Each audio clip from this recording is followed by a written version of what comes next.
Bonjour, aujourd'hui je vais vous parler des maladies invisibles dont je souffre. Car il faut savoir que contrairement aux idées reçues, seulement 2% des personnes en situation de handicap sont en fauteuil roulant. Et que 80% des handicaps déclarés sont invisibles. Mon diagnostic est le suivant. Psychose chronique avec symptômes hallucinatoires, donc la schizophrénie paranoïde, et troubles graves de la personnalité de type borderline. Aujourd'hui je vais vous parler donc de ma partie schizophrénique. Donc déjà, qu'est-ce que c'est la schizophrénie ? Eh bien, c'est une pathologie psychiatrique chronique complexe, se traduisant schématiquement par une perception perturbée de la réalité, des manifestations productives comme des idées délirantes ou hallucinatoires, et des manifestations passives comme un isolement social et relationnel. En pratique, elle peut être très différente d'un patient à l'autre. On dit souvent qu'il y a une schizophrénie par schizophrène. La schizophrénie débute à la suite d'un épisode psychotique inaugural qui est malheureusement pas toujours identifié ou pris en charge, ce qui a été mon cas.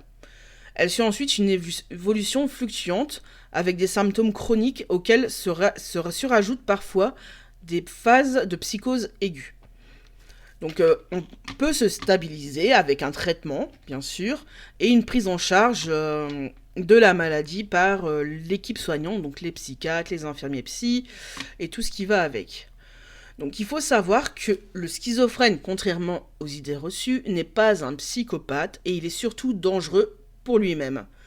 Donc en dépit de l'emphase donnée par certains faits divers, en fait les patients schizophrènes, ils sont pas dangereux pour la société. Enfin, c'est seulement une minorité. Il y a moins de 1% de la population schizophrène qui est réellement dangereuse pour la société. Donc c'est de rares cas qui donnent lieu à des accès de violence au cours d'une crise. Et souvent l'agressivité est le plus souvent tournée vers le patient lui-même. Donc il faut savoir qu'environ la moitié des patients souffrant de schizophrénie font au moins une tentative de suicide au cours de leur vie. Moi, j'en ai fait un sacré paquet. Et il faut savoir qu'entre 10 et 20% en meurent, surtout dans les premières années. Donc c'est là où il faut vraiment qu'il y ait un très très bon suivi. Alors on a 3 types de symptômes. Donc il y a ceux qui sont dits productifs ou positifs, donc qui sont les plus impressionnants, parce que c'est les délires, les hallucinations, un sentiment de persécution, donc c'est mon cas, la paranoïa, une mégalomanie pour certains, des idées délirantes invraisemblables, par exemple que les aliens sont en train de nous écouter, enfin toutes les idées qui peuvent complètement paraître aberrantes pour une personne qui ne connaît pas la maladie, et elles peuvent aussi être excentriques ces idées. Et bien sûr les hallucinations donc sensorielles, souvent auditives, donc c'est entendre des voix. Mais il faut savoir aussi, par exemple, moi j'ai des hallucinations visuelles, olfactives, tactiles, voilà. Et apparemment aussi, on peut avoir des hallucinations gustatives.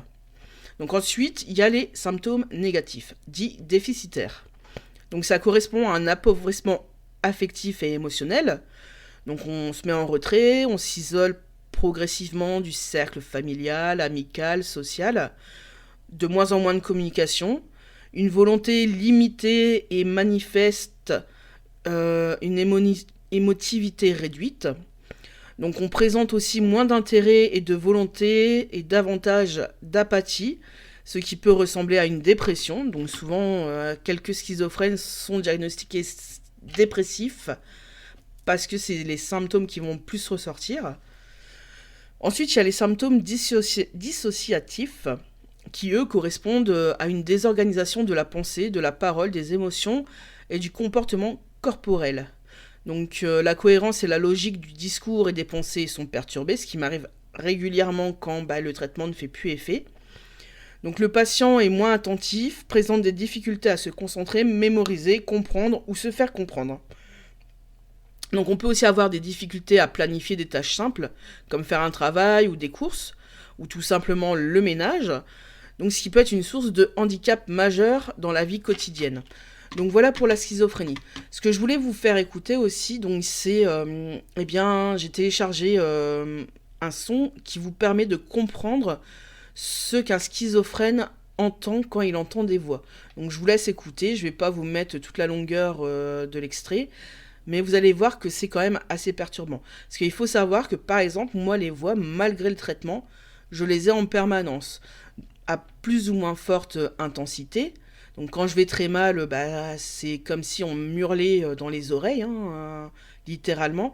Et quand je vais bien, c'est plus un bruit de fond, un peu comme une radio mal réglée qui crachouille. Donc voilà. You are the one I came for. You Stop it. are the one. Stop It's it. you. It's you I came for. It's you. It's you. Look at and their you have eyes. the way. Look at them. I Their came eyes are for full you. of disgust. You have the way. Eh bien, si vous voulez mieux connaître la schizophrénie, je vous conseille mes livres Des mots avec des mots et Soleil de lune, disponibles sur Amazon. Voilà. À bientôt les pandicornes.